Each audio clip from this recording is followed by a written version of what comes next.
दोस्तों, इस मूवी की शुरुआत यांग नाम के एक योद्धा को दिखाते हुए होती है जो सैतुक नाम के एक कबीले का सदस्य था। यहाँ पर यांग उनके दुश्मन कबीले के मास्टर को मारने के लिए आया हुआ था। पहले तो यांग दुश्मन कबीले के योद्धाओं को एक ही वार में मार गिराता है और फिर उस कबीले के मास्टर को भी बड़ी आसानी से मार डालता है। तभी यांग को यहाँ पर दुश्मन कबीले के मास्टर की एक छोटी सी बच्ची दिखती है जिसे यांग मारने का सोचता है, लेकिन उस बच्ची की खूबसूरत स्माइल देखकर उसका दिल पिघल जाता है। अब क्योंकि यांग के दिल में इतनी भी नफरत नहीं थी कि वो छोटी सी बच्ची को मार दे, इसलिए वो उस बच्ची को लेकर यहाँ से जाने लगता है। यांग जानता था कि उसके अपने कबीले यानी सैतबुक के योद्धा उस बच्ची को मार डालेंगे क्योंकि वो दुश्मन कबीले की मास्टर की बच्ची थी। लेकिन जैसे ही वो कुछ दूर जाता है तो उसके अपने कबीले के योद्धा उस बच्ची को मारने की कोशिश करते हैं और यहीं पर उस छोटी सी बच्ची को बचाने के लिए यांग को अपने ही लोगों की जान लेनी पड़ती है। वो एक एक करके अपने कबीले के योद्धाओं को मारकर वहां से अमेरिका के एक छोटे से शहर लॉर्ड में अपने एक पुराने दोस्त इस्माइल के पास जाने के लिए निकल पड़ता है।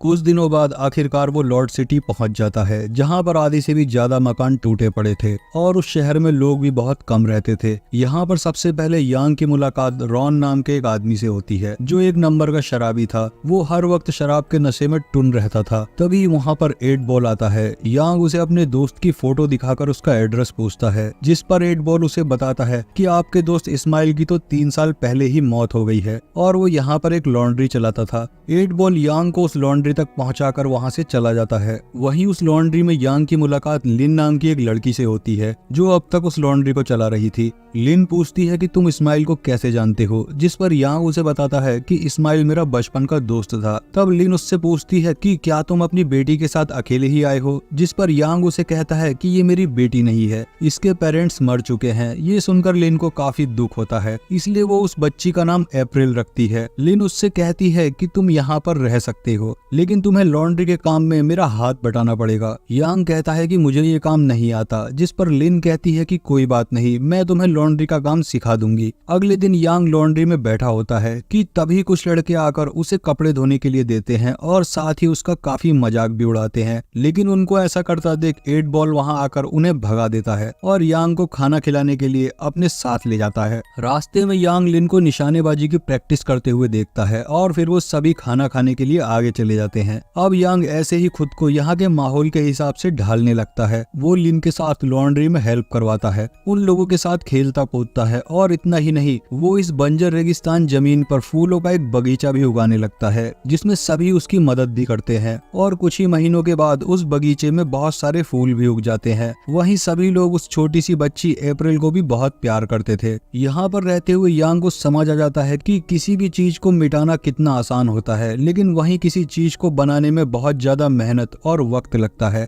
एक दिन जब यांग 8 बॉल के साथ कार्ड्स खेल रहा होता है तो वो लिन को 1 साल के बच्चे की कब्र पर फूल चढ़ाते हुए देखता है, जिससे वो 8 बॉल से पूछता है कि वो किसकी कब्र पर फूल चढ़ा रही है। जिससे 8 बॉल उसे लिन के बारे में बताता है कि जब लिन 16 साल की थी तो एक कर्नल नाम का डाकू अपनी गैंग के साथ शहर में घुसकर लोगों को मारता और लूटता था। उस डाकू की एक सबसे गंदी हरकत ये भी थी कि शहर में जितनी भी लड़कियां होती थी उनको एक लाइन में खड़ा करके वो उनके दांतों को चेक करता था और जिस लड़की के दांत साफ सुथरे और पूरे 32 होते थे उसके साथ वो जबरदस्ती करता था। 8 बॉल बताता है कि उस दिन कर्नल ने अपनी प्यास बुझाने के लिए लिन को चुना था। वहीं लिन के माँ बाप और उसके छोटे भाई को कर्नल के लोगों ने पकड़ रखा था। अब जब लिन को कर्नल के पास ले जाया जाता है तो मौका पाकर लिन एक वहीं पर पक रहे गर्म तेल वाले खाने को कर्नल के मुंह पर फेंक देती है और वहां से भागने लगती है। इस बात से आग बबूला होकर कर्नल बाहर आता है और भागती हुई लिन को गोली मारकर नीचे गिरा देता है, जिससे लिन के फादर उसके पास भागते हैं, लेकिन कर्नल उन्हें भी शूट करके मार देता है और फिर लिन की माँ और उसके छोटे भाई को भी मार देता है। ये सब लिन की आंखों के सामने हो रहा था। इसके बाद कर्नल अपने आदमियों के साथ वहाँ से चला जाता है। इसके साथ ही 8 बॉल बताता है कि इसके बाद जब हम लिन के परिवार को दफनाने गए थे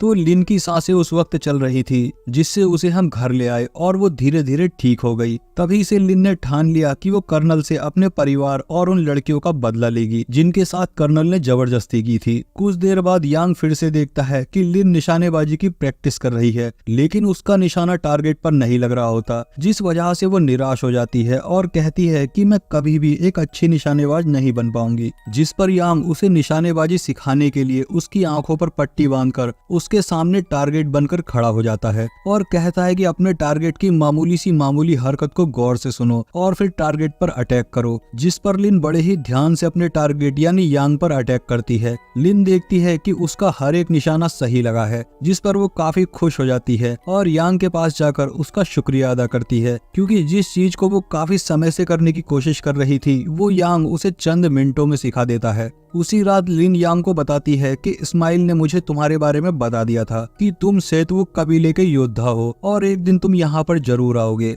वो पूछती है कि तुम आखिर सेतवुक कबीले में शामिल क्यों हुए। इस पर यांग बताता है कि बचपन में एक दिन मेरे पिता के साथ जब मैं खेत पर काम कर रहा था तब वहाँ पर एक कबीले का योद्धा आया और उसने अपनी तलवार की धार को चेक करने के लिए मेरे पिता की मेरी आंखों के सामने ही गर्दन धड़ से अलग कर दी और उसी दिन मैंने दुनिया का सबसे ताकतवर योद्धा बनने का फैसला किया। इसके बाद यांग लिन को अपनी तलवार दिखाता है जो कि मियान के साथ पूरी तरह से सील की हुई थी। यहाँ पर यांग लिन को अप्रैल के बारे में भी सच बता देता है और कहता है कि अगर मैंने इस तलवार को मियान से बाहर निकाला तो इस तलवार से मैंने जितने भी लोगों को मारा है उन सभी की आत्माएं रोने लगेंगी, जिनकी आवाज सुनकर मेरे अपने कबीले यानी सेतवुक के योद्धा यहाँ पर अप्रैल को मारने आ जाएंगे। और फिर क्रिसमस का दिन आ जाता है जिसे ये लोग बहुत ही खुशी से नाचते गाते हुए मना रहे होते हैं। लेकिन तभी कर्नल अपने आदमियों के साथ यहाँ पर आकर अत्याचार करने लगता है। वो लोग जोकर बने हुए आदमी के सर पर पानी की बाल्टी रखकर उस बाल्टी पर शूट करते हैं, जिसके बाद कर्नल उसके सर पर एक ड्रिंक का गिलास रख देता है और जैसे ही वो उस गिलास पर शूट करने लगता है तभी वहाँ पर रॉन नशे की हालत में आकर पहले उस ड्रिंक को पीता है और फिर कर्नल का मजाक उड़ाने लगता है, जिससे कर्नल को काफी ज्यादा गुस्सा आता है और वो अपने एक आदमी से कहता है कि इसको घोड़े के पीछे बांधकर घसीटते हुए घुमा कर लेकर आओ। इसके बाद कर्नल शहर की सभी लड़कियों को एक लाइन में खड़ा करके उनके दांत चेक करने लगता है। इसी दौरान उसे एक औरत के दांत साफ सुथरे और पूरे दिखते हैं, लेकिन वो औरत शादीशुदा थी, इसलिए कर्नल उसके पति के साथ ही उसे गोली मार देता है। तभी कर्नल की नजर उनकी बेटियों पर पड़ती है। वो अपने आदमियों से कहता है कि इन दोनों को अच्छे से नहला सजाकर मेरे पास लेकर आओ। लेकिन कुछ देर बाद उन दोनों की जगह लिन कर्नल के पास अच्छे से सज कर आती है और जब कर्नल के आदमी वहाँ से चले जाते हैं तो लिन अपना चाकू निकालकर धीरे धीरे कर्नल की तरफ बढ़ती है और जब वो उसे मारने वाली होती है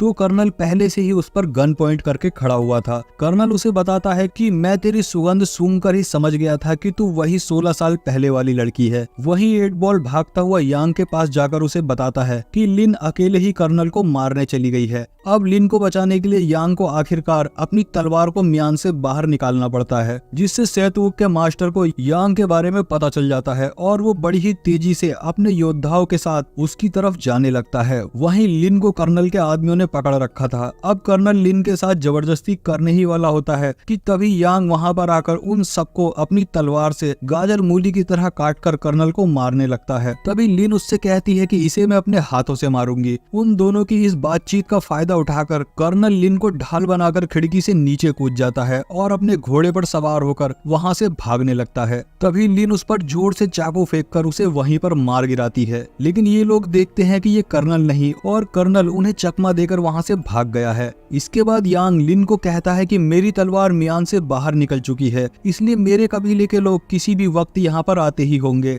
इसलिए मुझे यहाँ से जाना होगा, वरना तुम सब लोग भी मेरी वजह से मारे जाओगे। ये सुनकर 8 बॉल उससे कहता है कि कर्नल यहाँ से भाग चुका है और वो अपने दुगने से भी ज्यादा आदमी लेकर हम लोगों को मारने वापस जरूर आएगा, और अगर तुम भी यहाँ से चले जाओगे तो हम कर्नल का मुकाबला कैसे करेंगे। तभी एक आदमी बोलता है कि हम बिना किसी हथियार के कर्नल का मुकाबला कैसे करेंगे, जिस पर 8 बॉल रॉन की तरफ इशारा करते हुए कहता है कि इसके पास कुछ खास है। इसके बाद रॉन उनको अपनी वाइफ की कब्र खोदने को कहता है और उसकी वाइफ की कब्र में उन्हें रॉन द्वारा छुपाए गए काफी सारे हथियार मिलते हैं। दरअसल रॉन की वाइफ ने मरते समय उससे एक वादा करने को कहा था कि वो जिंदगी में कभी भी हथियार नहीं उठाएगा, लेकिन अब मजबूरी में रॉन को अपनी वाइफ को किया हुआ वादा तोड़ना पड़ता है। इसके बाद वो सभी लोग उन बंदूकों को चलाने की प्रैक्टिस करने लगते हैं। अगले दिन कर्नल अपने बहुत सारे आदमियों के साथ उनकी तरफ आ रहा होता है। उधर यांग अपनी तलवार निकालकर उनके सामने खड़ा था। वहीं रॉन एक ऊंचे टावर पर उन पर निशाना साधे हुए खड़ा होता है। अब जैसे ही कर्नल अपने आदमियों के साथ शहर में एंटर होता है तभी रॉन एक डायनामाइट पर शूट शूट करके ब्लास्ट कर देता है, जिससे कर्नल के काफी सारे आदमी मारे जाते हैं और चारों तरफ धुआं फैल जाने की वजह से यांग कर्नल के आदमियों को मारने लगता है।